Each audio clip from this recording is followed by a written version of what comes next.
Animal testing is still a predominant part of drug, cosmetic, and other lab developments in the world today. Dr. Klausner, former director of the U.S. National Cancer Institute, has been quoted in saying, "The history of cancer research has been the history of curing cancer in the mouse. We have cured mice of cancer for decades, and it simply didn't work in humans." Unfortunately, this is the trend with most animal testing.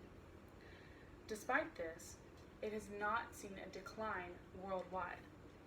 In places like China and other parts of Asia, animal testing has actually increased in the recent years, and in places like UK and other parts of Europe, animal testing has not improved or decreased at all since the 1980s or 90s. Today I'm here to tell you why animal testing is a huge problem for our world and society today. First and foremost, animal testing is ineffective and dangerous. According to crueltyfreeinternational.org, 92% of positive animal trials failed on human trials due to them being too dangerous or the fact that the drug simply did not work. This is largely in part to the fact that animals do not contract the same diseases and conditions that humans do. These include major heart diseases, many cancers, HIV, Parkinson's, and schizophrenia, just to name a few. Animals also react differently to cosmetic and beauty testing. Vioxx, a drug used to treat arthritis, was positively tested in 5 different animal species, including monkeys, the closest known relative to the human being. Since then, it has been estimated that it has caused 320,000 strokes and heart attacks, as well as 140,000 deaths worldwide. This is just one example of one drug that has been produced with the use of animal testing. Over 115 million animals are used in drug testing annually, yet only 25 new drugs are approved by the U.S. Food and Drug Administration on average each year. Most of these are for very rare diseases.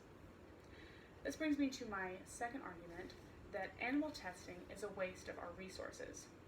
According to HSI.org, some of these tests take months and even years to complete, and they cost hundreds of thousands, if not millions of dollars.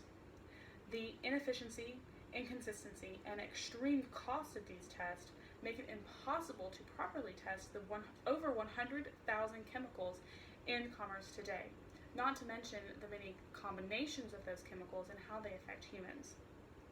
The Humane Society International compared animal testing with its most popular alternative testing called in vitro.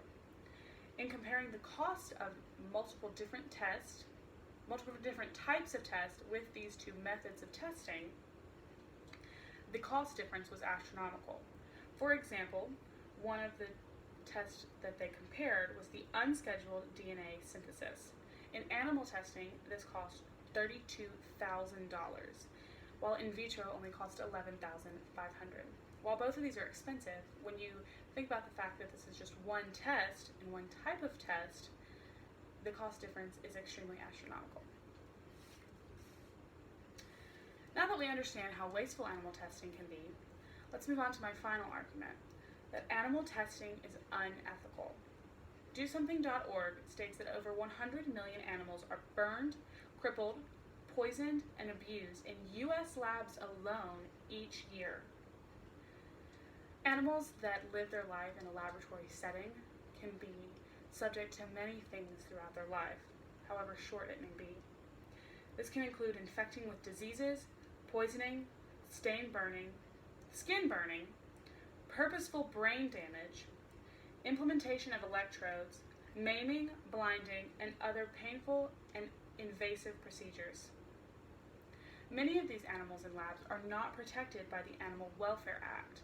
What that means is that things that are illegal for any person to do in their home or on the streets to an animal that's illegal and punishable by law are perfectly legal in a laboratory setting. While most people associate animal testing in labs with rodents, specifically rats, these animals actually include dogs, cats, ferrets, rabbits, pigs, sheep, monkeys, chimpanzees, and many more. According to the Humane Society of the United States, The animals that were found in laboratories across the United States were connected with third-party animal distributors. Many of these distributors were linked with cases of animal kidnappings out of people's backyards. So in conclusion, animal testing is still a huge part of lab testing worldwide. As a whole, this practice has not improved in the recent years. This is a problem due to the dangers and uncertainty of test results, its wastefulness of government funding and other resources, as well as the unethical nature of the industry. If you would like to learn more about what you can do to stop animal testing or learn more on this topic, please visit one of the many websites that offer information. Some of these include DoSomething.org, HumaneSociety.org, and CrueltyFreeInternational.org.